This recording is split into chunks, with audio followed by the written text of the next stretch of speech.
In 1971, a factory worker in Detroit named Gerald Wartzak took home $720 a month. He bought a 3-bedroom house for $24,500. He drove a new Ford Fairlane off the lot for $2,800. He had 2 kids, a wife who didn't work, and he still managed to put $40 a month into a savings account. His son, Kevin, works at the same factory today. He makes $4,200 a month. Kevin can't afford to buy the house his father bought. That same house, same street, same neighborhood sold last year for $310,000. Kevin's car payment alone is $480 a month. His wife works full-time. They have 1 kid and no savings account because there's nothing left at the end of the month. Kevin makes almost 6 times what his father made. He is poorer. That gap between what the number says and what the number buys, that's inflation. And it has been quietly, methodically, and completely legally transferring wealth out of your pocket since before you were born. This documentary is about how that works, not in a vague, general prices go up way, in the specific, mechanical, traceable way that turns a generation of workers into a generation of renters. That turns savings into a guaranteed slow loss. That turns debt into a tool the wealthy use against the rest of us. We're going to follow the money, every dollar of it. Chapter 1. The Silent Thief. Let's start with what inflation actually is, not the textbook version, the real version. The textbook says inflation is a general increase in prices and a fall in the purchasing value of money. That's technically correct and almost completely useless. It tells you what inflation does without telling you what it is or where it comes from. Here's a cleaner version. Inflation is what happens when the amount of money chasing goods and services grows faster than the amount of goods and services available. More dollars, same amount of stuff. Each dollar is worth less. Prices go up not because the stuff changed, but because the money did. That's the core mechanism, but there are 3 separate things that can cause it, and conflating them is where most people and most politicians go wrong. The first is demand-pull inflation. This is the classic version. The economy is running hot. People have jobs, people have money, people want to spend, but the factories can only make so many cars. The farms can only grow so much food. When demand outpaces supply, prices rise to ration what's available. The 1960s US economy was a textbook example. Unemployment was at 3.5%. Consumer spending was climbing and prices followed. The second is cost-push inflation. This one comes from the supply side. Production costs go up energy, raw materials, labor, and those costs get passed through to consumers. The 1973 OPEC oil embargo is the clearest historical example. Arab oil-producing nations cut exports to countries that had supported Israel in the Yom Kippur War. Oil prices quadrupled in 4 months. Gas lines stretched around city blocks. And because everything in a modern economy is made with, transported by, or powered by oil, prices on almost everything went up simultaneously. That wasn't people spending too much. That was the cost of making things jumping overnight. The third, and the one this documentary spends the most time on, is monetary inflation. This is when the money supply expands faster than the real economy. More dollars exist. The value of each dollar falls. Prices rise to reflect that new, lower value. This is the mechanism most central banks and governments are most reluctant to discuss clearly, because they are the ones operating the machinery. Now, the critical point. These 3 types can and do happen simultaneously, and when they all happen at once, as they did in 2021 and 2022 in the United States, you get an inflation event that is genuinely difficult to untangle and genuinely devastating. Here's something most people don't think about. The Consumer Price Index, the CPI, is the number the government uses to measure inflation. You've seen it in headlines. Inflation hits 9.1%. What you probably don't know is what that number actually measures and what it deliberately excludes. The CPI measures a basket of goods, a representative collection of things a typical household buys. Housing, food, transportation, medical care, clothing, and a few other categories. The Bureau of Labor Statistics updates this basket periodically to reflect changing consumer habits. But here's the thing. That basket is methodologically adjusted in ways that consistently produce a lower number than you'd get if you just measured what prices actually did. One of these adjustments is called hedonic quality adjustment. The idea is that if a television gets better, more pixels, more features, and its price stays the same, that's effectively a price decrease in the BLS's accounting, because you're getting more value for the same dollar. This is defensible in theory. In practice, it means that even as the sticker price of electronics holds steady or rises, the BLS often records it as a price decrease, because the product's improved. That keeps the CPI number lower. Another adjustment is substitution. The CPI assumes that if beef prices go up, consumers switch to chicken. So the basket gets adjusted to reflect the cheaper choice. Again, defensible logic. But it means the index never fully captures the inflation experienced by someone who doesn't substitute, or who substitutes down from one thing to another progressively cheaper thing over time. The result? The official inflation rate has consistently run below what most working and middle-class Americans actually experience in their cost of living. Economist John Williams, who runs the Shadow Government Statistics website, recalculates CP1 using the methodology the BLS used in 1980, before the hedonic and substitution adjustments were introduced. By his calculation, actual price increases have been running at roughly double the official rate for most of the last 2 decades. Williams is a controversial figure. His methodology has critics, but the core observation that the CPI systematically understates the cost of living increases most households face is not controversial among economists. It's widely acknowledged. The debate is about how much it's understated and whether the adjustments are defensible. Why does this matter?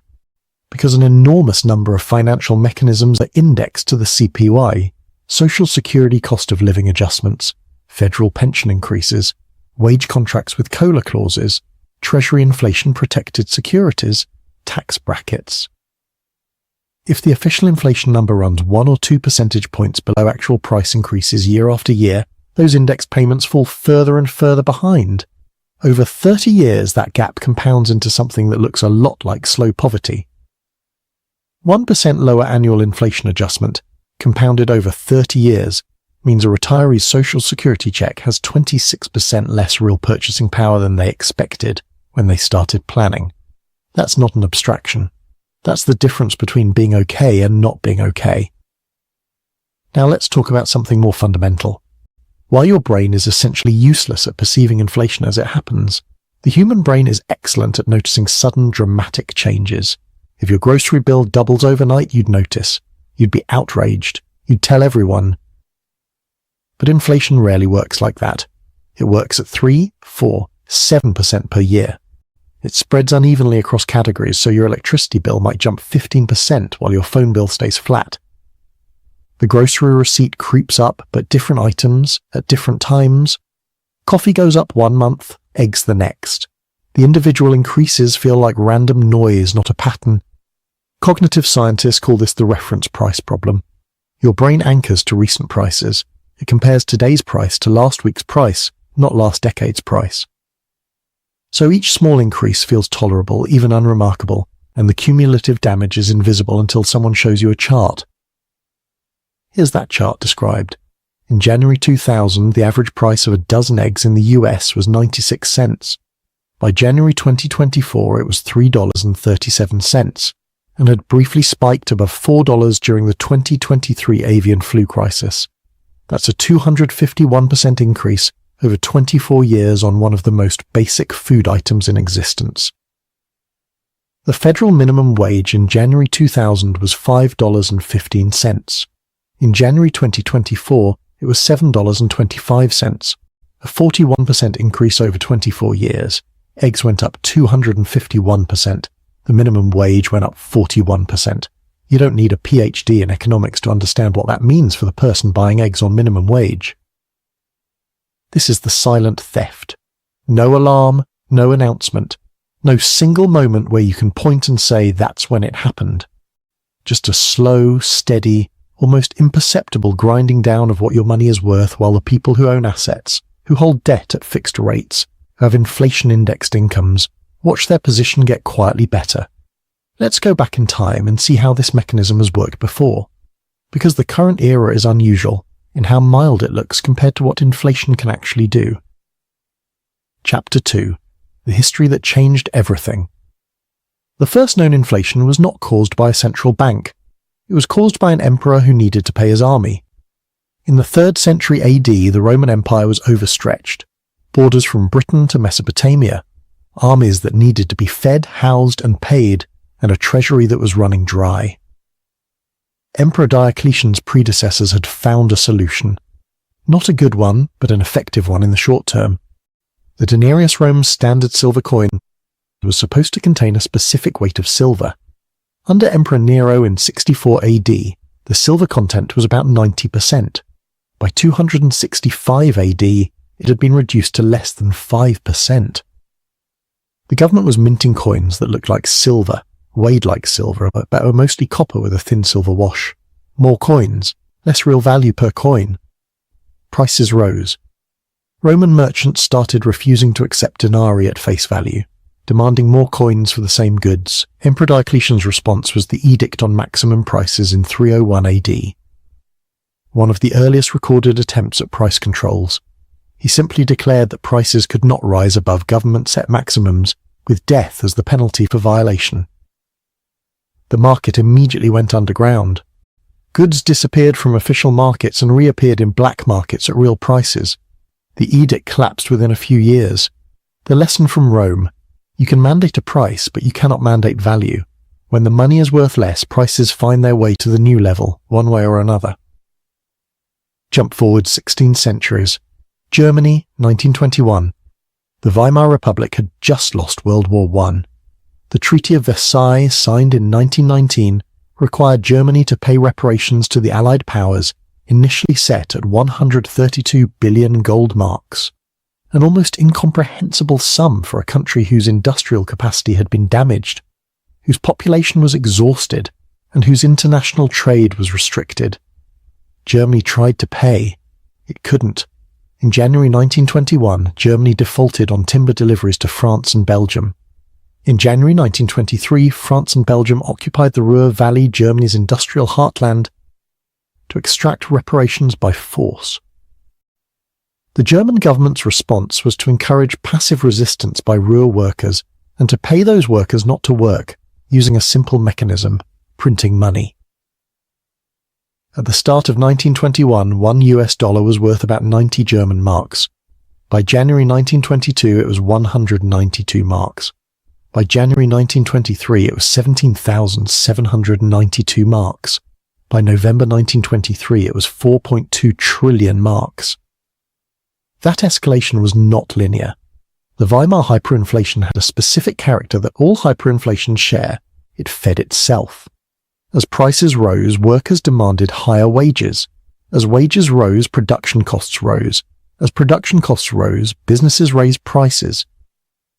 As prices rose faster than the government could print, the government printed faster. The velocity of circulation, how quickly each unit of money changed hands, accelerated as people tried to spend their money before it lost more value. That acceleration itself drove prices higher. Towards the end, German workers were paid twice a day. At the lunch break, the foreman's wife would rush to the factory with a wheelbarrow to collect the morning's wages so she could spend them before the afternoon inflation wiped them out. A loaf of bread cost 200 billion marks in November 1923. People burned their worthless currency for heating fuel. It was more efficient than buying wood with it. The psychological trauma from the Weimar hyperinflation has never fully left German monetary culture. Germany's central bank, the Bundesbank, built a reputation for the most conservative and inflation-phobic monetary policy in the developed world. The European Central Bank, founded in 1998, was deliberately modelled on the Bundesbank and located in Frankfurt. The Germans were not going to trust anyone else with that institution. Now, fast forward to 2008, Zimbabwe. Zimbabwe's hyperinflation is the second most extreme in recorded history. The official peak inflation rate, measured in November 2008, was 89.7 sextillion% per month. That number is so large it requires a moment to pass. Sextillion, 89.7 with 21 zeros after it. The origin was not a reparations crisis, but a land seizure program. President Robert Mugabe's government began forcibly redistributing land from white commercial farmers to black Zimbabweans in 2000, a policy that was politically popular but economically catastrophic. The farms that were redistributed largely stopped producing. Agricultural output collapsed. Zimbabwe went from being sub-Saharan Africa's breadbasket to being a food-importing nation within 3 years. The government printed money to cover its budget deficit. Foreign investors and international creditors fled. The local currency collapsed.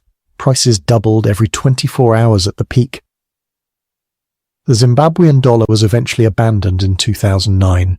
The country adopted a multi-currency system using the US dollar, South African rand, and other foreign currencies.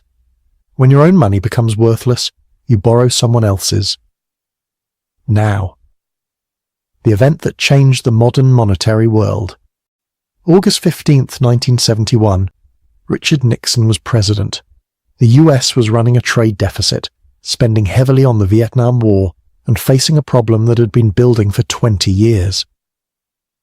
The Bretton Woods system, established in 1944, had made the US dollar the world's reserve currency. Every other major currency was pegged to the dollar, and the dollar itself was pegged to gold at $35 per troy ounce.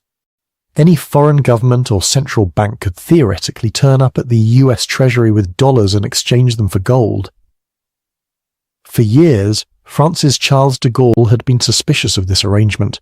He called it America's exorbitant privilege. The US could run deficits, print dollars, and the rest of the world had to accept those dollars as payment because there was no alternative reserve currency. De Gaulle started converting French dollar reserves into gold. Other European nations followed. By 1971, the US gold reserves were being depleted faster than they could be replenished. There was a very real risk of a run on US gold.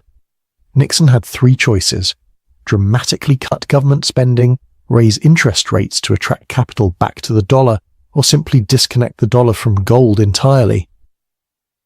He chose the third option. On a Sunday evening in August 1971, he announced that the US would temporarily suspend the dollar's convertibility to gold. That temporary suspension has now lasted 53 years. The dollar became what economists call a fiat currency money backed not by any physical commodity, but by the legal authority of the government that issues it and the trust of the people who use it. Every major currency in the world today is a fiat currency. There is no gold standard, no silver standard, no commodity backing of any kind. The significance of Nixon's decision cannot be overstated. Before 1971, the US government's ability to inflate the money supply was constrained by its gold reserves. If it printed too many dollars, foreign governments would exchange those dollars for gold, depleting the reserves and forcing a correction. The gold standard was, effectively, a mechanical check on monetary expansion. After 1971, that check was gone. The only constraints on money creation became political ones. The decisions of the Federal Reserve and the willingness of Congress to allow deficit spending. Those are not mechanical constraints, they are human ones, and as history shows, humans under political pressure choose the easy path. Every hyperinflation in recorded history has one thing in common. One thing. Without exception. The government needed to pay for something it couldn't afford, and it solved that problem by creating new money. Rome needed to pay its army. Weimar Germany needed to fund passive resistance. Zimbabwe needed to fund its government's operations when the economy collapsed. France in the 1790s printed assignats currency backed by confiscated church property to fund the revolutionary government and ended up with 13,000% inflation. The mechanism is always the same. The consequences are always the same. Only the scale and the speed differ. This is not an argument for the gold standard, which had serious problems of its own. It's an observation about human nature. Governments that can create money will create money when they're under pressure. The only question is how much and who pays for it. You already know the answer to the second part. Chapter 3. The Money Machine. Let's talk about how money actually gets created, because most people have a completely wrong mental model of this process, and that wrong model makes it very hard to understand inflation at all. The common mental model is this: there's money in existence. the government prints more when it needs to, that new money dilutes the existing supply and causes inflation. This is partially true, but leaves out the most important mechanism, the one responsible for the vast majority of money that exists in any modern economy. Here's the actual process. You walk into a bank and deposit $1,000. The bank is required by law to keep a fraction of that as reserves. Under the old fractional reserve requirements in the US, that was typically 10%. So the bank keeps $100 in reserve and loans out $900 to someone else. That someone else deposits the $900 in their bank. That bank keeps $90 and loans out $810. That $810 gets deposited somewhere. That bank keeps $81 and loans out $729. This chain continues until the original $1,000 deposit has theoretically supported up to $10,000 in new loans. The critical point: those loans are money. When a bank makes a loan, it doesn't hand the borrower physical cash from a vault. It creates a new deposit in the borrower's account. New money comes into existence, not printed, not shipped, simply entered into a ledger. And when the loan is repaid, that money is effectively destroyed. The Bank of England published a paper in 2014 called Money Creation in the Modern Economy that was unusually frank about this. It said, and this is a direct quote from that paper, "Banks do not, as too many textbooks still claim, simply take in deposits and lend them out again. Bank lending creates deposits." Read that sentence again. Bank lending creates deposits. The money doesn't pre-exist. The loan creates it. This is not a conspiracy. This is how modern banking works, and it's worked this way for centuries. It's functional, reasonably stable under normal conditions, and has allowed enormous economic expansion. But it has a critical implication that most people are never taught. The amount of money in circulation is not a fixed quantity that the central bank controls. It's a dynamic quantity that expands when people borrow and contracts when people repay. In a growing economy with high borrowing, the money supply expands. In a recession where people default or pay down debt, the money supply contracts. The 2008 financial crisis was, at its heart, a sudden and violent contraction of this mechanism. For years before 2008, American banks had been making mortgage loans, particularly subprime mortgage loans, that they then bundled into securities and sold to investors. The securitization process removed the loans from the bank's balance sheets, which meant the banks could make more loans, collect more fees, and repeat the cycle. Risk was technically being transferred to investors who bought the securities. In practice, no one fully understood what was in those securities. When US housing prices stopped rising in 2006 and 2007, subprime borrowers began defaulting. The securities backed by those mortgages started losing value. The investors who held them, including major banks like Bear Stearns and Lehman Brothers, found themselves holding assets worth far less than they'd recorded. Interbank lending froze because no one trusted the other's balance sheet. The entire credit creation machine seized. In September 2008, Lehman Brothers filed for bankruptcy. In the weeks that followed, the US economy lost roughly 600,000 jobs per month. Credit dried up. Businesses that relied on short-term borrowing to meet payroll couldn't get the loans. The financial crisis became an economic crisis with extraordinary speed. The Federal Reserve's response was, at the time, historically unprecedented. The Fed cut its benchmark interest rate, the federal funds rate, from 5.25% in 2007 to effectively zero by December 2008. Zero. And even at zero, credit wasn't flowing. Banks were hoarding reserves. The traditional interest rate tool had hit its lower bound.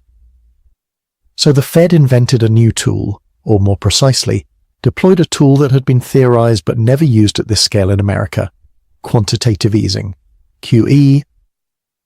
Quantitative easing is a process by which the central bank creates new money electronically and uses it to purchase financial assets, typically government bonds and mortgage-backed securities, from banks and institutional investors.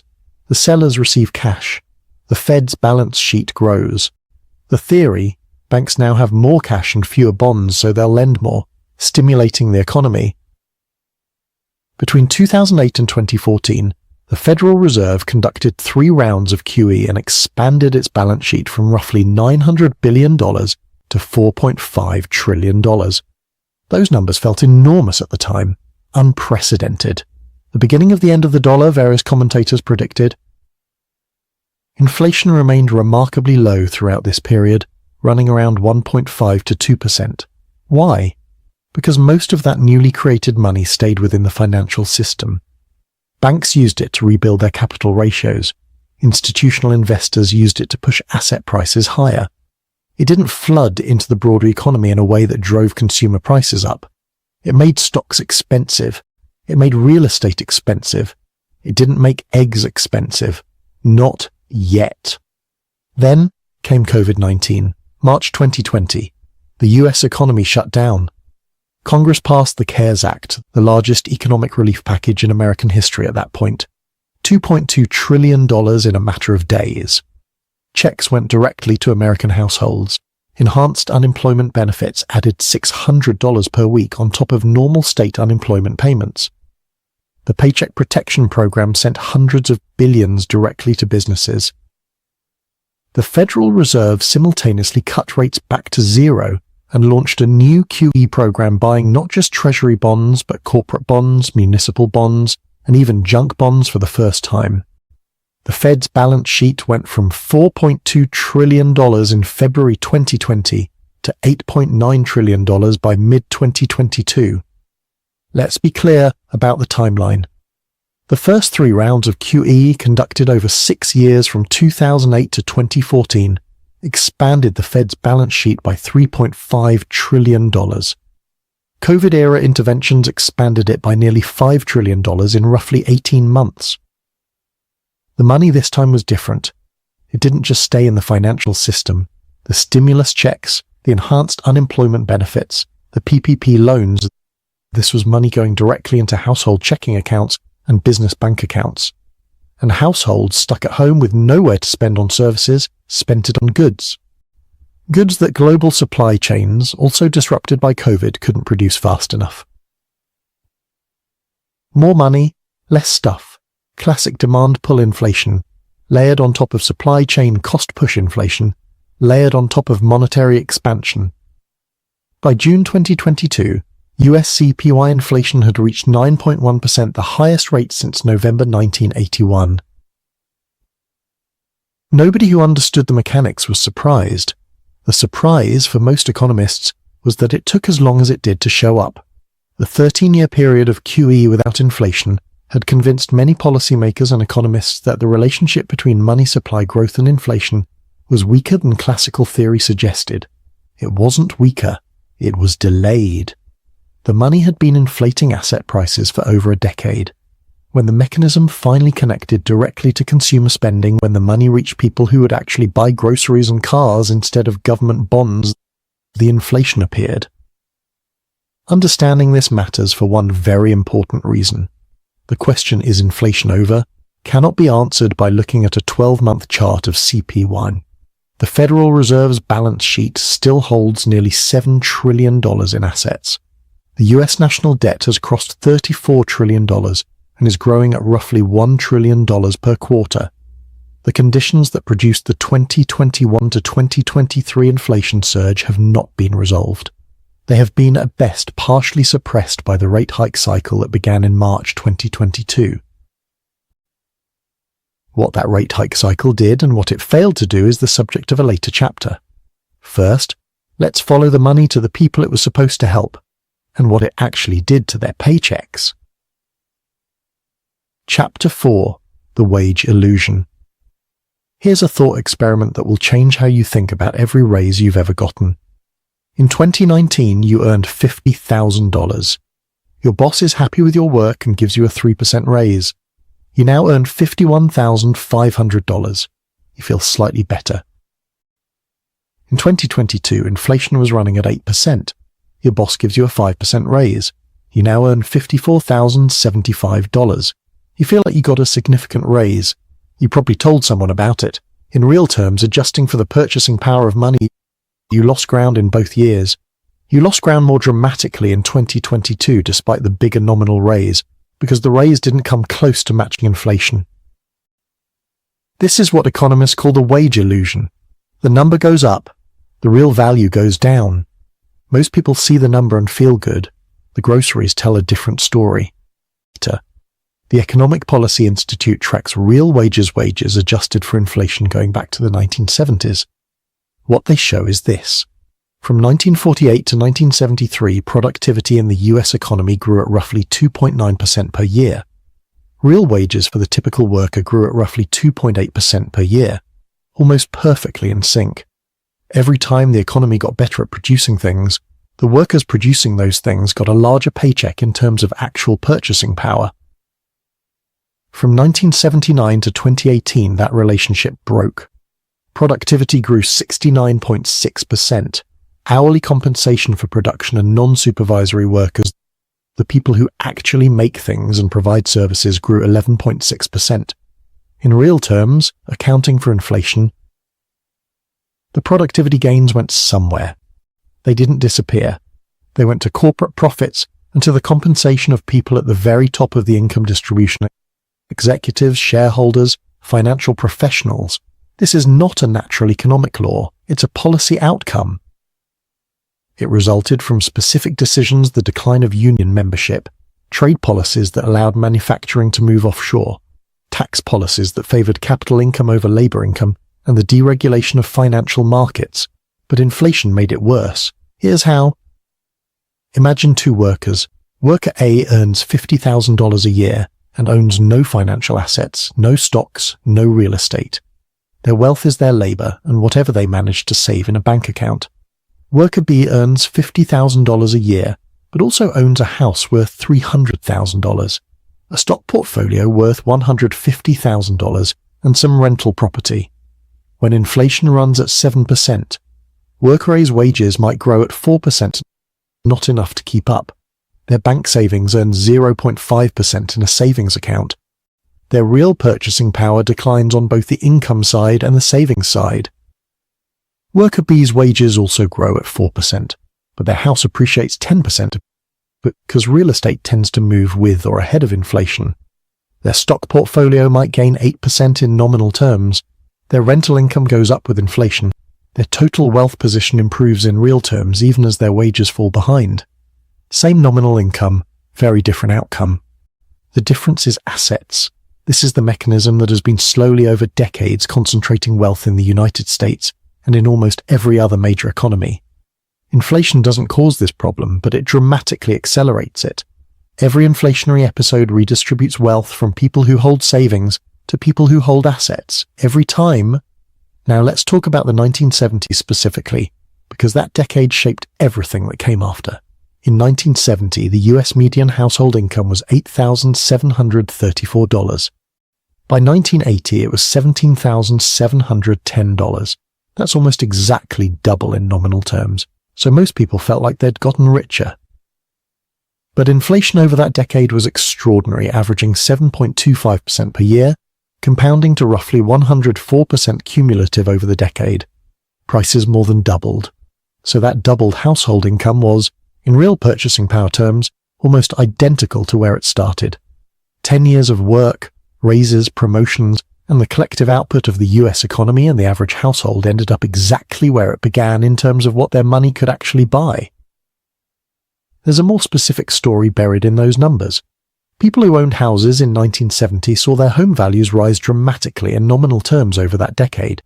Their mortgage payments, fixed in nominal terms, became easier and easier to make as inflation eroded the real value of that debt. A $200 monthly mortgage payment in 1970 was worth, in inflation-adjusted terms, about $98 by 1980. The homeowner was paying 1970 prices on something that was now worth far more, in a currency that had lost half its value. People who rented in 1970 had a very different experience. Their rent rose with inflation. Their wages didn't quite keep up. They ended the decade poorer. This division, homeowner versus renter, asset holder versus saver, capital owner versus labor supplier, is the fundamental line that inflation draws through a society. It doesn't create classes, that was already happening, but it reliably makes the existing classes diverge faster. Here's the statistic that should make you angry. In 1970, the median US home price was about $17,000, roughly 2.3 times the median annual household income. You could, in theory, save up the 20% down payment, about $3,400, in less than 2 years on a median income. In 2023, the median US home price was $416,000. The median household income was about $74,580. That ratio is now 5.6 to 1. The 20% down payment is $83,200, more than a full year's median income after taxes. The price of housing didn't just go up because of inflation. It went up because of specific policy decisions restricting housing supply through zoning, low interest rate policy that inflated asset prices, and the treatment of housing as an investment rather than as shelter. But inflation is the mechanism that made all of those dynamics compound over time, turning what had been an accessible asset for working-class families into something increasingly inaccessible. Your parents could buy a house on one salary. You can't. Inflation isn't the only reason, but it's the engine that turned a manageable problem into a defining social crisis. Now, let's look at the thing almost nobody calls what it is. Inflation is often described in economics textbooks as a tax. That description is technically inaccurate. Taxes are explicit government extractions, while inflation is a reduction in the value of money. But in terms of its effect on people who hold cash savings, the analogy is actually quite apt. If you have $100,000 in a savings account and inflation runs at 7%, you lose $7,000 in real purchasing power that year without spending a cent, without making a single financial decision, without doing anything at all. You just hold money, and the government, through policies that created the inflation, extracts that value. No ballot, no authorization, no announcement. This has been called the inflation tax in academic literature for decades. It's widely acknowledged by economists. It falls most heavily on people with cash savings and fixed incomes, and least heavily on people with assets, debt, and inflation-indexed income streams. It is, in other words, a regressive transfer. It takes from the middle and the bottom and redirects indirectly, through the complex machinery of asset price appreciation, to those at the top. This is not an accident of the system. Understanding why requires looking at who the system was built by and who it was built for. Chapter 5. The Asset Class Divide. In 2020, US billionaire wealth grew by $1.3 trillion. This happened in the same 12 months that the US economy contracted sharply. 22 million Americans lost their jobs in March and April alone, and over 50 million people filed for unemployment benefits, the single worst economic collapse since the Great Depression. The billionaires got richer. This is not a paradox. It's a mechanical outcome of how the Federal Reserve responded to the crisis, and an almost perfect illustration of how inflation and the policies used to fight it interact with different types of wealth. The Fed's decision to cut rates to zero and buy trillions in assets immediately caused the stock market to recover from its March 2020 lows. The S&P 500 hit its low on March 23, 2020. By mid-April, it was already recovering. By August, it had returned to pre-COVID levels. By the end of 2020, it had posted its best annual gain since 2013. Billionaires, whose wealth is primarily held in corporate equity, saw their net worth soar as stock prices soared. Meanwhile, the 22 million workers who had lost their jobs held no stocks. Their wealth was in their wages, and if they were lucky, their savings accounts. The emergency cut to zero interest rates meant their savings accounts now earned essentially nothing. This is the K-shaped recovery. The letter K has two lines diverging from a single point. The upper line goes up and to the right. The lower line goes down and to the right. The K-shaped recovery describes what happened to the US economy after 2020. Asset holders recovered quickly and prospered. Wage earners and the assetless recovered slowly or not at all. The K-shape is not unique to 2020. It has appeared after every major monetary intervention since the 2008 financial crisis. Quantitative easing, each time it was deployed, inflated asset prices, stocks, bonds, real estate. Those who owned those assets saw their wealth grow. Those who didn't were left with cash that bought progressively less. Now let's talk about something that sounds paradoxical until you work through the mechanics. Debt during inflation is a form of wealth. Here's how it works. In 2015, you take out a 30-year fixed-rate mortgage at 3.9% annual interest. You borrow $300,000. Your monthly payment is roughly $1,415. By 2025, inflation has run at an average of somewhere around 4 to 5% per year. Everything costs substantially more, but your mortgage payment is still $1,415. That number is fixed. The dollars you're paying it with are worth less. The real cost of your debt in terms of what those $1,415 monthly payments represent in purchasing power has declined significantly. You borrowed $2015. You're repaying with $2025. $2025 are worth less. You win. This is not a secret strategy. It's a fundamental property of inflation. Fixed-rate debt denominated in the inflating currency becomes less burdensome in real terms as inflation erodes the value of the currency. This is why major corporations, which have access to credit at institutional rates, borrow heavily during low-interest periods and use those borrowings to buy real assets. Real assets appreciate with or ahead of inflation. The debt depreciates in real terms. The net effect is a transfer of wealth from lenders to borrowers.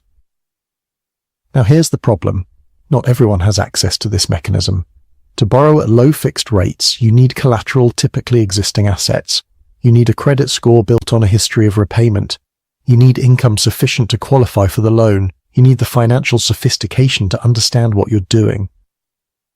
The working-class household that lives paycheck to paycheck has no savings and no assets, and carries high-interest credit card debt. That household is experiencing the opposite effect. The credit card debt often carries variable rates that track the Fed funds rate. When the Fed raises rates to fight inflation, their credit card interest goes up. When inflation erodes their wages, their real income falls. When asset prices rise, they can't benefit because they don't own assets. They experience inflation from the losing side of every mechanism.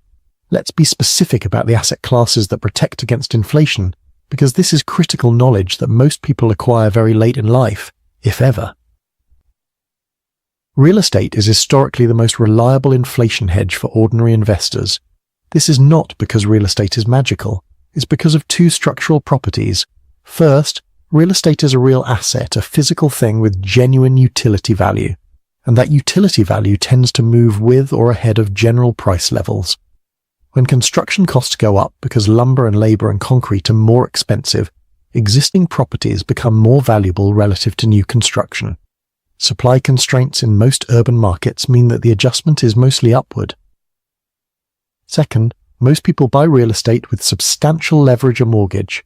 When you put 20% down and finance 80%, you own 100% of the asset, but you've only paid 20% of it. If the asset appreciates 10%, you've made a 50% return on your actual investment.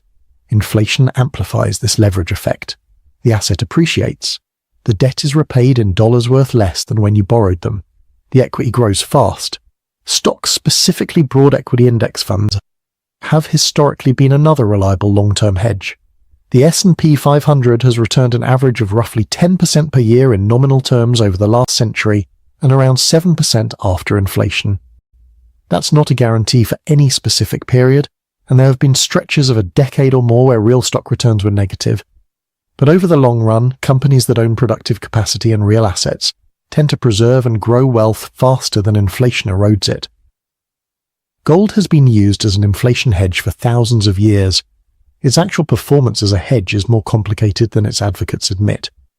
Gold does well in periods of extreme uncertainty and very high inflation.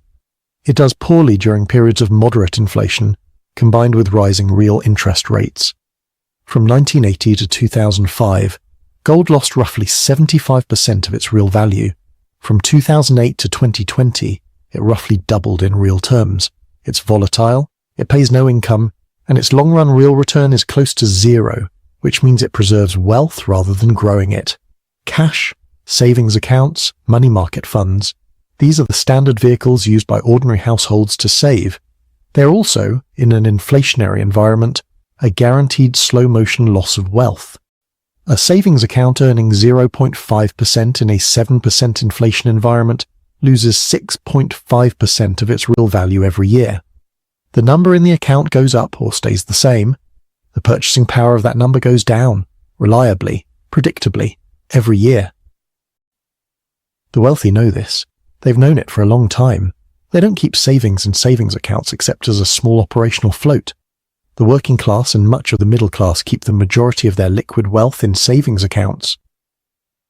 This is not stupidity, it's risk aversion that makes complete sense, given that they can't afford to lose money and they don't trust markets they don't understand. But the risk-free option cash is not actually risk-free. It carries inflation risk that is as certain as any market risk, just slower and harder to see. This is the trap. The behavior that feels safe is actually the one that guarantees slow impoverishment, and no one teaches this in school. Now, a few words about Bitcoin, because we'd be remiss not to address it here. Bitcoin was created in 2009, in the aftermath of the financial crisis, explicitly as an alternative to government-controlled currency. Its creator, the pseudonymous Satoshi Nakamoto, designed it with a fixed maximum supply of 21 million coins and an algorithmically controlled issuance rate that decreases over time. The argument for Bitcoin as an inflation hedge is simple. Unlike fiat currencies, no one can create more of it on demand. The actual data on Bitcoin as an inflation hedge is, to put it charitably, mixed. During the 2021 to 2022 inflationary surge in the US, the exact period you'd expect an inflation hedge to perform, Bitcoin fell from roughly $69,000 in November 2021 to roughly $15,500 by November 2022, a 78% decline. The CPY over that same period was running at its highest rate in 40 years. This doesn't mean Bitcoin is worthless as a long-term store of value. It means that in the short to medium term, it trades more like a speculative technology asset than like gold. It's volatile in ways that make it unsuitable as a near-term inflation hedge for someone who needs stable purchasing power. Over a longer horizon, the picture is different. Bitcoin has massively outpaced inflation since its inception, but that performance comes with volatility that would cause most ordinary savers to sell at the wrong time. Holding an asset through an 80% drawdown requires either an extraordinary risk tolerance or access to enough other wealth that losing most of one position isn't catastrophic. The uncomfortable reality is this: the investment vehicles that reliably protect against inflation over the long run require either capital, credit access, time horizon, or risk tolerance that most ordinary households don't have in sufficient quantity. The system, as it exists, protects the people who have capital. It slowly consumes the people who don't. The Federal Reserve and the broader monetary policy apparatus knows this. The question of whether they could do anything different about it and why they don't is more complicated. Chapter 6. The Central Bank Game. Jerome Powell stood at a podium in Jackson Hole, Wyoming on August the 26th, 2022, and gave the shortest speech of his tenure as Federal Reserve Chair, 8 minutes, just over 1,300 words. Wall Street had been expecting a nuanced discussion of the path forward, perhaps some acknowledgement of the progress made on inflation. What they got instead was something closer to a warning. "We must keep at it until the job is done," Powell said. And then he confirmed what markets had suspected. The Fed was going to keep raising interest rates, aggressively, even if it caused some pain to households and businesses. The S&P 500 fell 3.4% that day. The Nasdaq fell 4%. The bond market repriced sharply, and the interest rates on new mortgages, which had already climbed from 3.1% in January 2022 to about 5.5% by the time of the speech, continued their march upward. By October 2022, the average 30-year fixed mortgage rate had crossed 7% for the first time since 2002. This is the central bank dilemma in its starkest form. The Fed had allowed or contributed to an inflation surge. The only tool it has to fight inflation is raising interest rates. Raising interest rates crushes economic activity. It makes borrowing more expensive, reduces spending, slows hiring, increases unemployment, and eventually slows price growth. But the mechanism is slow, blunt, and does enormous collateral damage before it works. Let's understand how interest rates actually fight inflation. Because the explanation most people have heard is incomplete. When the Fed raises its benchmark rate, the federal funds rate, it doesn't directly change the prices of groceries or cars, it changes the cost of borrowing money. And the cost of borrowing money ripples through the economy in several ways. Mortgages get more expensive. Fewer people can afford to buy homes. Demand for homes falls. Home prices stop rising or fall. This matters for inflation because shelter costs make up about 1/3 of the CP1. and it matters for the broader economy because construction, renovation, and home-related purchases are a large share of economic activity. Business loans get more expensive. Companies that needed to borrow to expand, hire, or invest find the economics less favorable. Capital expenditure slows, hiring slows, the labor market cools, the dollar strengthens against foreign currencies because higher US interest rates attract foreign capital seeking better returns. A stronger dollar makes imports cheaper. In dollar terms, imported goods show up in the CP1, so cheaper imports directly reduce measured inflation. Consumer credit gets more expensive. Car loans, credit cards, personal loans.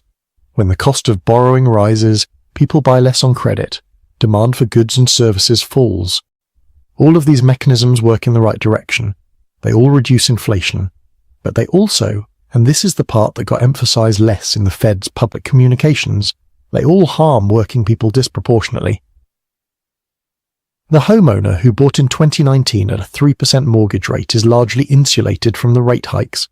Their payment is locked in. Their home is appreciated. The first-time buyer trying to enter the housing market in 2023 faces a 7% rate on a home that cost twice what it cost in 2019.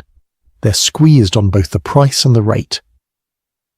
The executive whose compensation is primarily equity doesn't rely on credit for everyday consumption.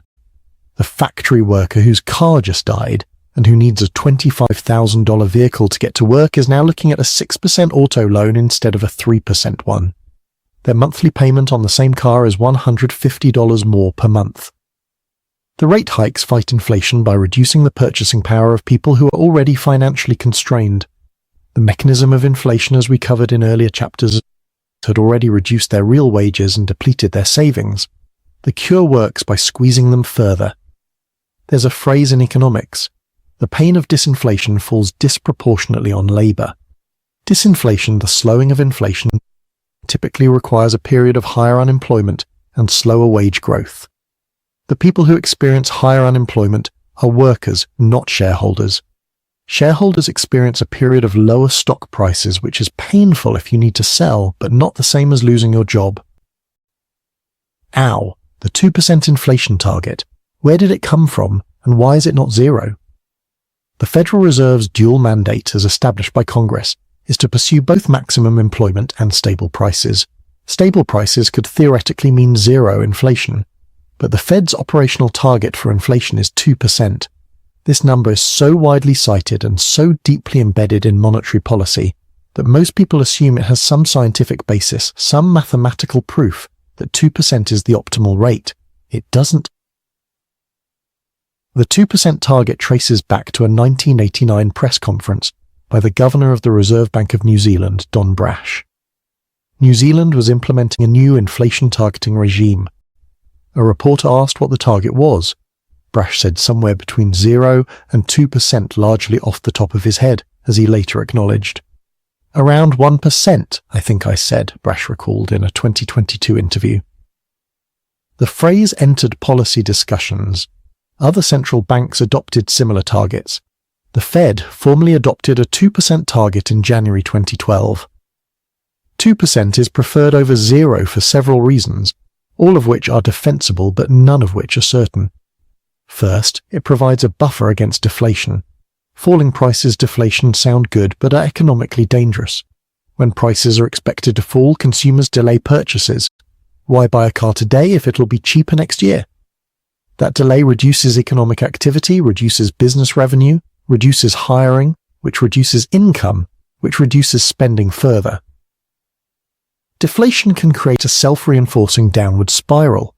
Japan experienced this for most of the 1990s and 2000s, a lost decade that was partly driven by deflationary expectations. A 2% target keeps prices moving upward, which discourages the delay behavior. Second, it provides room for the Fed to cut rates in a downturn. If inflation is running at 2% and the nominal interest rate is, say, 4%, the real interest rate is 2%.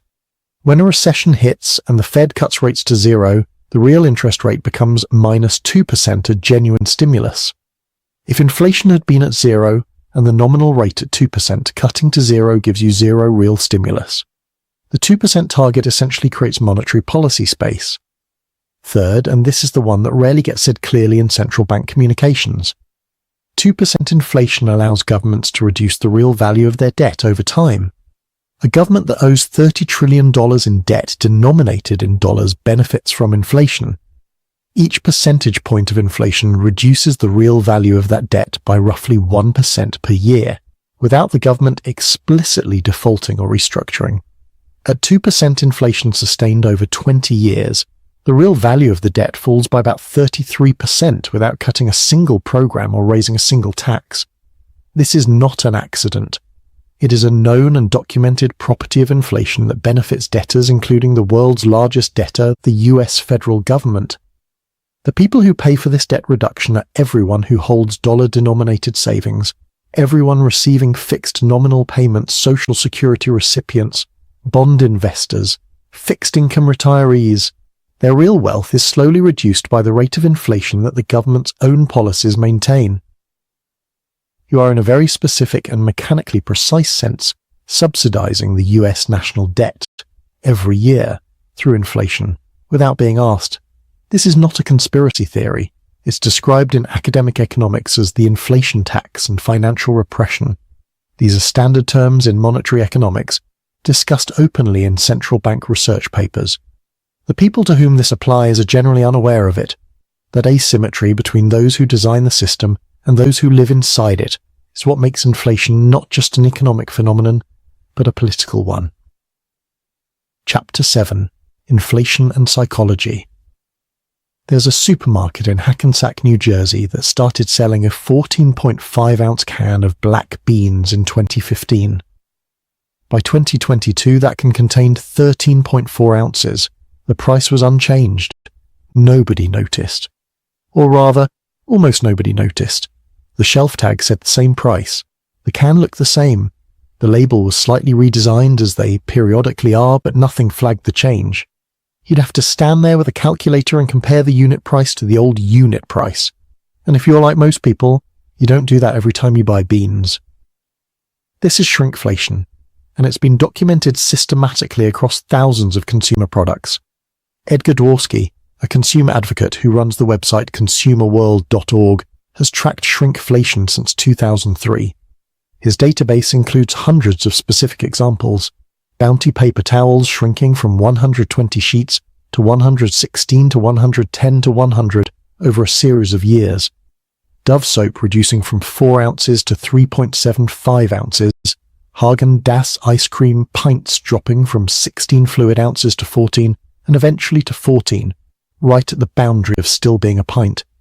Pantene shampoo going from 25.4 fluid ounces to 22.4 to 20.1 to 17.9 over a decade. In each case, the nominal price is unchanged or increases only slightly. The real price measured by unit goes up meaningfully. And because humans compare prices against prices, not quantity against quantity, the increase is largely invisible. This isn't accidental. Consumer packaged goods companies have decades of research on what consumer behavior triggers. A price increase, particularly one that crosses a psychological threshold like $3 or $5, causes a measurable drop in sales as some customers switch brands, switch stores, or simply buy less. A quantity reduction at the same price crosses no such threshold. The can still says $1.89. The consumer sees $1.89. The company has effectively raised the price by about 7%. This is inflation that doesn't appear in the way most people mentally track prices. You're not comparing ounces per dollar. You're comparing dollars per can. The deception works because the unit of comparison is manipulated. This is one example of what economists call money illusion, the tendency to think in nominal terms rather than real terms. And money illusion isn't just about shrinkflation. It operates at almost every level of financial decision-making. Money illusion causes workers to feel genuinely better when they get a 5% raise during 8% inflation, even though they're losing ground. It causes retirees to feel secure in a savings account earning 1% when inflation is at 3%, not realizing they're losing 2% of their purchasing power per year. It causes homeowners to feel wealthy when their house goes from $300,000 to $400,000 when inflation has actually accounted for much of that. The Yale economist Robert Shiller, who won the Nobel Prize in Economics in 2013, has spent decades studying money illusion. His research shows that the vast majority of people, when asked financial questions, think and answer in nominal terms the actual number rather than real terms the inflation-adjusted purchasing power. This is true even of people who know what inflation is, even of people with some financial education. The brain defaults to the nominal number because the nominal number is what you see. It's concrete. Inflation-adjusted values require a calculation most people don't automatically perform. This psychological vulnerability is not just academically interesting, it's commercially exploited, and it shapes economic outcomes in ways that have large aggregate effects. Here's the most important one. Inflation expectations, what people and businesses believe inflation will be in the future, are, to a surprising degree, self-fulfilling. When businesses expect inflation to run at 3% next year, they set their prices for next year 3% higher to protect their margins. When workers expect inflation to run at 3% next year, they demand 3% higher wages in their contracts to protect their purchasing power. When landlords expect 3% inflation, they set lease renewals 3% higher. All of these decisions, made simultaneously by millions of agents, produce the 3% inflation that everyone expected. The expectation creates the reality. This is why central bank communication is, in many ways, as important as the actual interest rate decisions. The Fed's primary job, for much of the post-2022 period, has been convincing businesses, workers, and financial markets that it will maintain its commitment to getting inflation back to 2%. If that commitment is believed, expectations anchor at 2%. Wage negotiations don't ask for 8%. Businesses don't feel justified in raising prices 8%. The inflationary spiral doesn't embed. But here's the flip side. Expectations can also anchor at high levels if the credibility of the central bank is questioned. In the 1970s, the Fed under Arthur Burns, 1970 to 1978, and then William Miller, 1978 to 1979, was widely viewed as too willing to accommodate inflation. Inflation expectations rose. Unions locked in high wage increases. Businesses raised prices. Inflation became structural. It took the brutal 1981 to 1982 recession, engineered by Fed Chair Paul Volcker, who drove the federal funds rate to 20% and accepted 10.8% unemployment, to break those expectations. The cure was worse than the disease in human terms. Millions lost their jobs, farmers lost their farms, entire industrial towns hollowed out. But inflation fell from 13.5% in 1980 to 3.2% by 1983. Expectations reset. This is the terrible arithmetic of inflation psychology. Once expectations embed at high levels, the cost of changing them is enormous. Volcker's credibility, his willingness to cause a recession to prove the Fed meant what it said, is now taught in every macroeconomics course as a model of central bank independence. The people who lost their jobs and their farms are a footnote. There's a related psychological dynamic that operates at the household level and is largely responsible for the catastrophic savings and investment decisions most people make during inflationary periods. Loss aversion. The well-documented tendency to feel the pain of a loss about twice as intensely as the pleasure of an equivalent gain causes households to avoid the investments that would protect them from inflation. Specifically, losing $5,000 in a stock market correction feels far worse than gaining $5,000 feels good, even though the amounts are identical. This asymmetry pushes people toward cash and savings accounts, where the number never goes down but where real purchasing power declines reliably every year. The safe choice is the one with invisible downside. The risky choice is the one with visible downside. Loss aversion causes people to systematically choose the option that feels safer, but actually guarantees slow losses over the option that has visible volatility, but historically delivers positive real returns. The financial industry has, for obvious reasons, not been particularly aggressive about correcting this misperception at the mass market level. One more thing about grocery stores and psychological manipulation during inflation, because it's worth spending a moment on.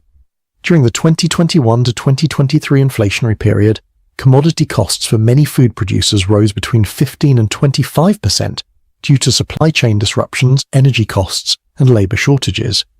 Consumer food prices rose between 20 and 30%. The difference between the cost increase and the price increase, roughly 5 to 10 percentage points in many product categories, was captured by food retailers and manufacturers as improved margins. This is what researchers at the International Monetary Fund, in a 2023 paper called greedflation, a term they immediately walked back and qualified because it's politically loaded, but the underlying observation survived the qualification. They found that in the euro area, corporate profits, specifically profit margins, not just total profits, increased their contribution to aggregate price pressures significantly during 2022 to 2023, above their historical average. The implication is that some portion of the price increases consumers experienced during this period were not solely the mechanical result of higher costs. They were the result of companies using a period of general price confusion to expand their margins, knowing that consumers, already expecting price increases, would not scrutinize individual pricing decisions as carefully as they would in a stable price environment. This is not illegal, is not even unethical by the standards of most market economies, but it does illustrate how inflation creates an environment in which extracting more from consumers is significantly easier, and how that extraction operates through the psychological mechanism of normalized expectations. You expected prices to go up, so you didn't ask questions, and they went up more than they needed to. Chapter 8. The Global Picture. In October 2021, Turkey had a 20% annual inflation rate. By October 2022, it was 85.5%. The Turkish lira had lost roughly 80% of its value against the US dollar in the previous 3 years. The cause was not a supply shock, not a pandemic policy overshoot. It was a single decision made by President Recep Tayyip Erdogan that contradicted standard monetary economics so dramatically that it left most economists confused about whether they had misread the situation. Erdogan ordered the Turkish central bank to cut interest rates during a period of high inflation. Orthodox monetary policy says, raise rates to fight inflation. Higher rates attract capital, the currency strengthens, import prices fall, inflation cools. Erdogan had a different theory. He believed and stated publicly repeatedly that high interest rates cause inflation, not reduce it. He fired 3 central bank governors in 2 years who disagreed with him. The bank cut rates, the lira collapsed, inflation soared. The real wages of Turkish workers fell catastrophically. By 2023, ordinary Turkish citizens were converting their savings into US dollars, gold, and foreign assets as fast as they could, a classic flight from a collapsing currency that makes the collapse self-reinforcing. Turkey is an extreme and self-inflicted case, but it illustrates a dynamic that plays out with more subtlety in dozens of countries. When a country runs high inflation, foreign investors and local wealthy individuals move their money out of the country's currency and into harder assets, dollars, euros, gold. This is called capital flight. Capital flight reduces the supply of the local currency, reduces investment in the local economy, reduces the tax base, and forces the government to either borrow in foreign currency, expensive and risky, or print more local currency to cover expenses, which makes the inflation worse. The feedback loop is vicious. Developing economies are particularly vulnerable to this dynamic for a reason that has to do with a very specific privilege that most people in the US or Europe take entirely for granted. The US dollar is the world's reserve currency. About 60% of global foreign exchange reserves are held in US dollars. Roughly 80% of global trade in oil is invoiced in dollars. Most international commodities, copper, wheat, soybeans, are priced in dollars. The SWIFT international banking system, which processes the vast majority of cross-border payments, operates primarily in dollars. This means that when any country needs to buy oil on international markets, which is to say, every country needs energy, they need dollars. When they need to import technology, most of which is traded in dollars.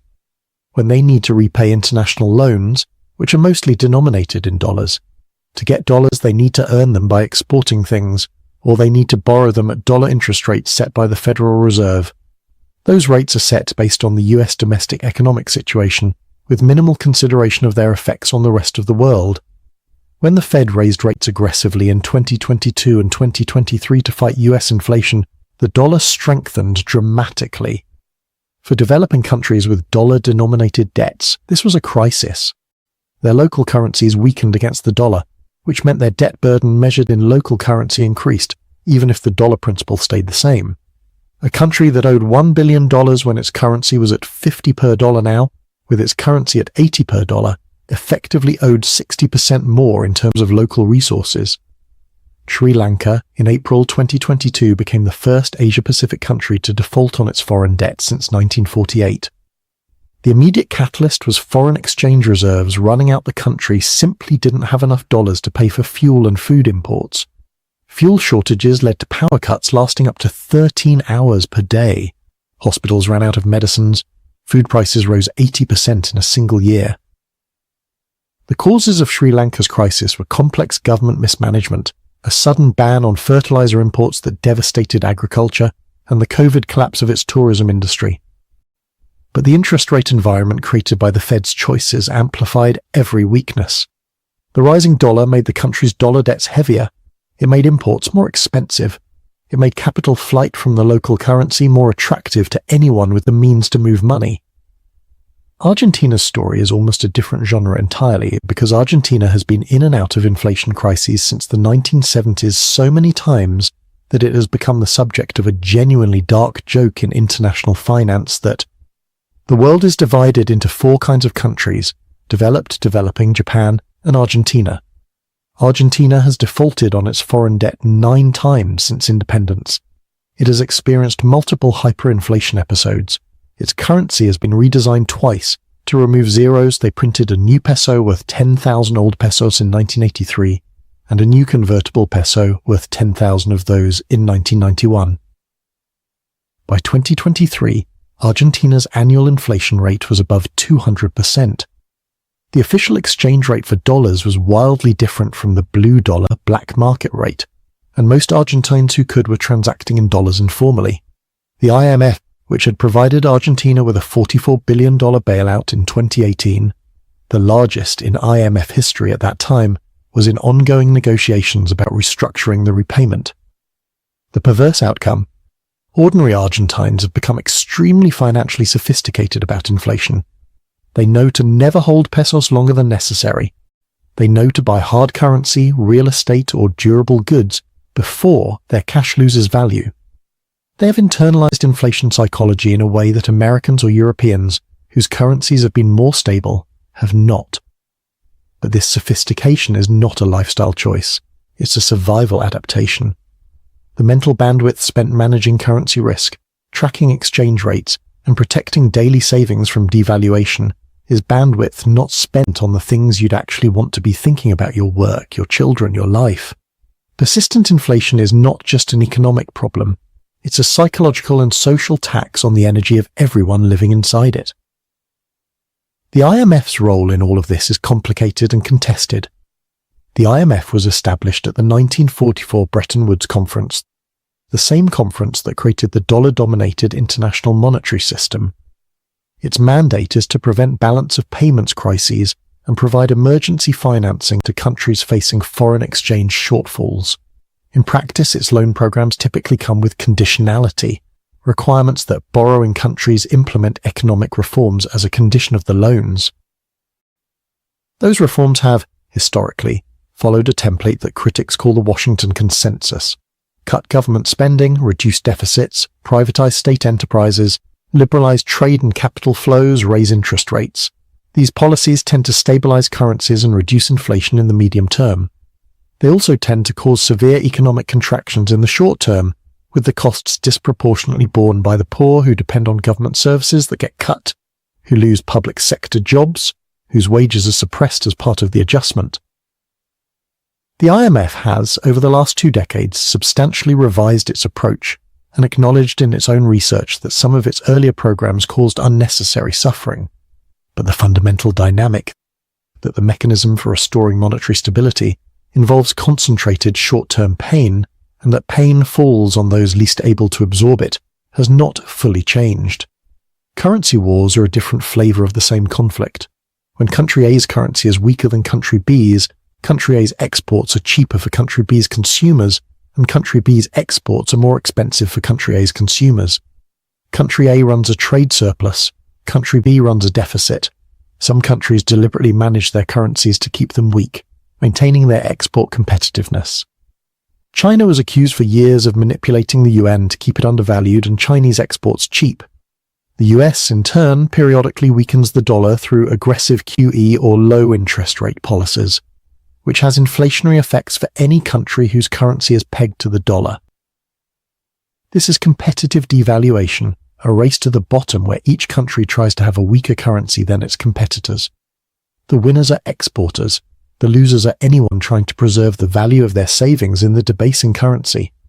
There are no clean hands in international monetary policy.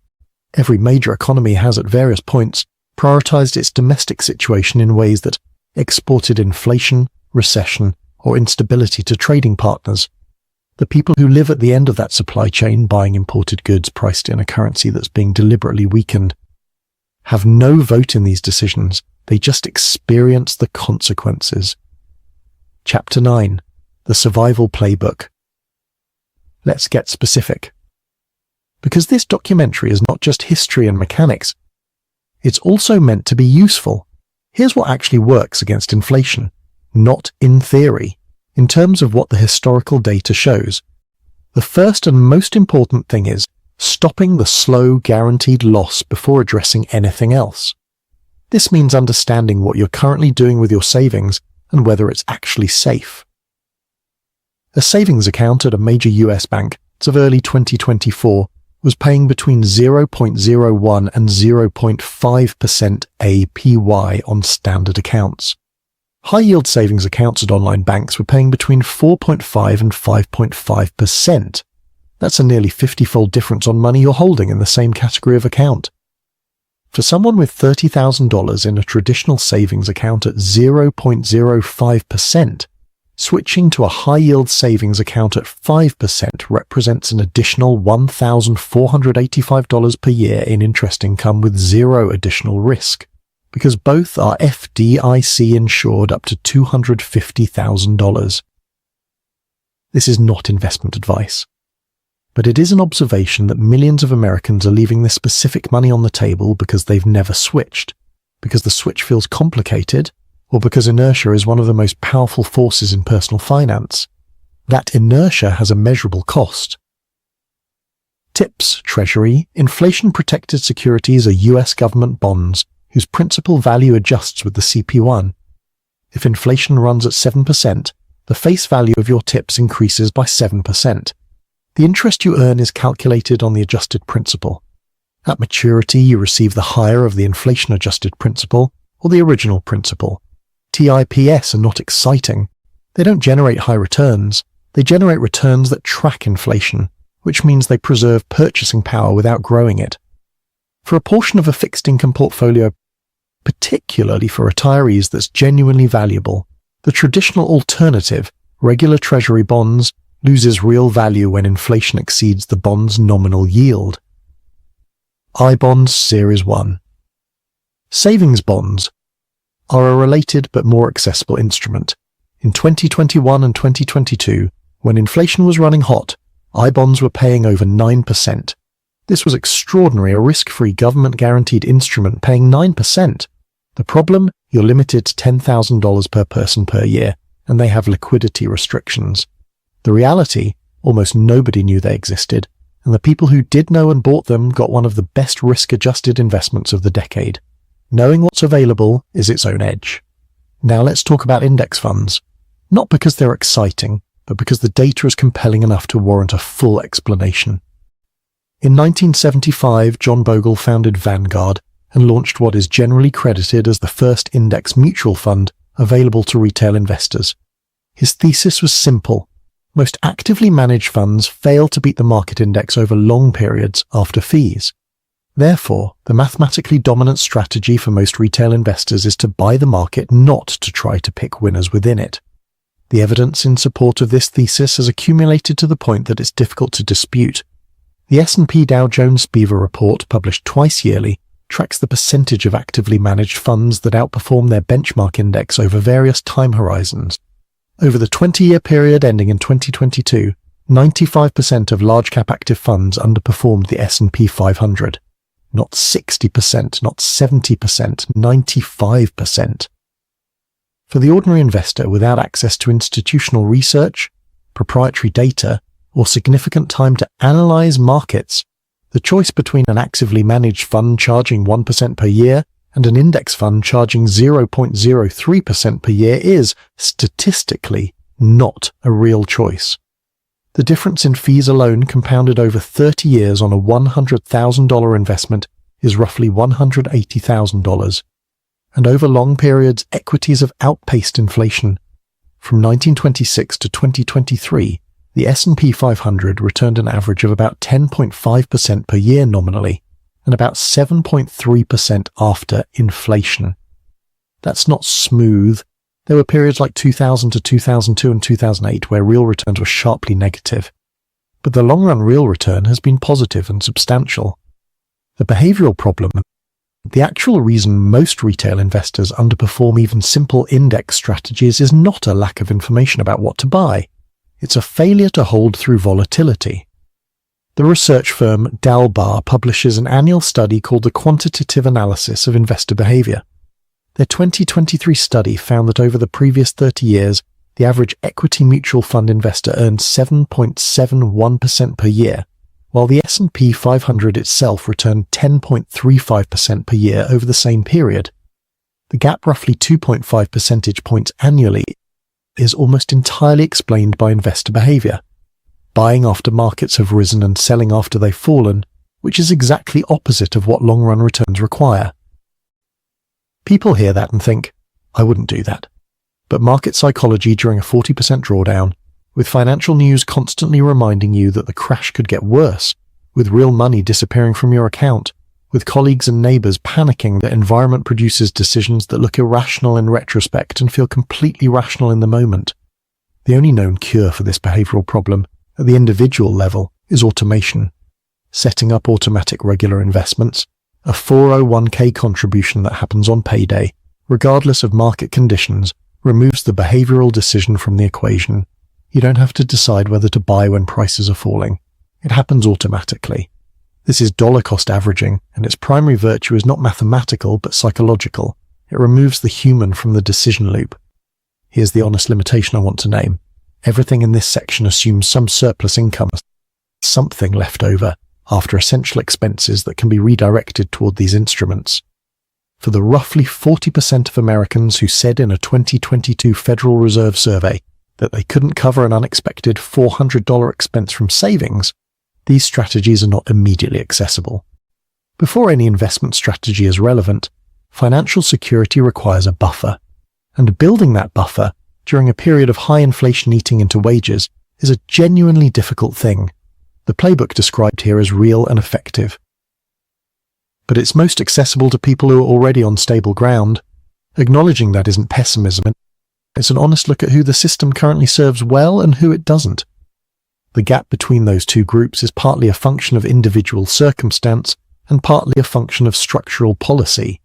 Changing the structural piece requires understanding what the policy choices actually are, and what the arguments for and against them look like.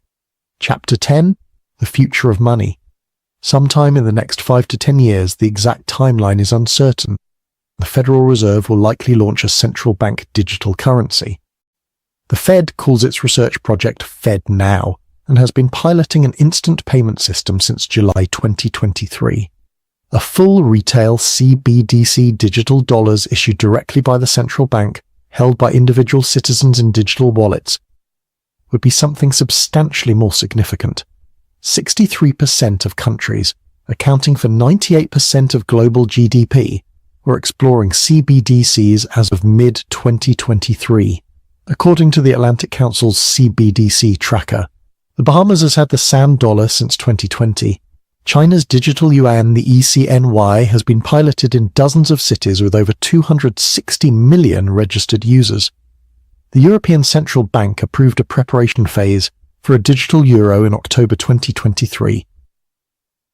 The case for CBDCs from a government perspective is straightforward. They allow for the direct delivery of payments to citizens emergency relief, social transfers, tax refunds without the intermediary costs and delays of the existing banking system. They can reduce financial crime by making every transaction traceable. They could enable negative interest rates at the individual level, something impossible with physical cash, by simply charging a maintenance fee on digital balances.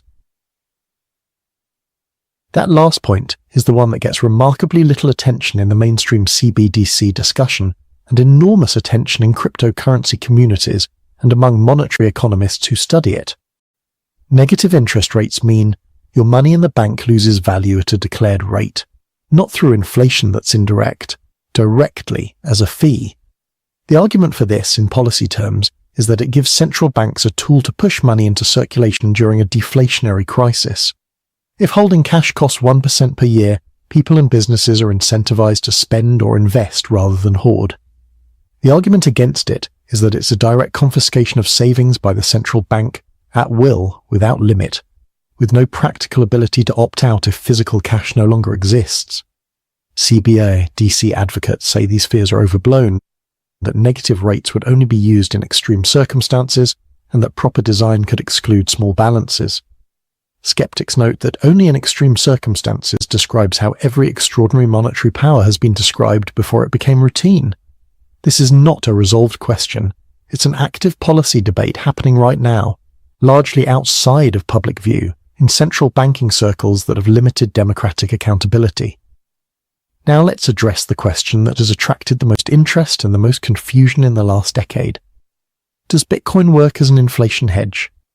The honest answer is, we don't have enough data to know with certainty. Bitcoin is 15 years old, and we have one serious inflationary episode, 2021 to 2023, to test against, and, as noted earlier, Bitcoin significantly underperformed as an inflation hedge during that specific period. What Bitcoin's advocates are actually arguing is not that it's an inflation hedge in the short term, but that it's a hedge against the long-run debasement of fiat currency through monetary expansion. Over a long enough horizon, they argue, a currency whose supply is hard-capped at 21 million units must appreciate relative to currencies whose supply is unconstrained. The logic is clean. Whether the rest of the world continues to care enough about Bitcoin for the price to reflect that logic is the uncertainty. The practical problem. Bitcoin's volatility makes it unsuitable for most people's savings needs. An asset that can lose 80% of its value in a year, even if it gains 500% over the following 3 years, is not a useful store of value for someone who might need to access their savings during that year. It requires a time horizon and a risk tolerance that makes it functionally inaccessible for a large proportion of the people who need inflation protection most. That said, the premise of Bitcoin that a currency independent of government monetary policy has value has been validated by the demonstrated willingness of millions of people globally to hold it. In countries like Nigeria, Venezuela, and Turkey, where local currency debasement has been severe, Bitcoin adoption rates are among the highest in the world. For those users, the alternative to Bitcoin's volatility was their government's inflation. Bitcoin won on those terms. Modern monetary theory deserves a serious hearing before dismissal because its proponents are not quacks, they include serious economists, and it's been the implicit operational framework of US fiscal policy for the last 15 years, whether or not anyone admits it. MMT's core claim is this: for a government that issues its own currency a monetary sovereign, government spending is not constrained by revenue the way a household is. The government creates money when it spends, it destroys money when it taxes.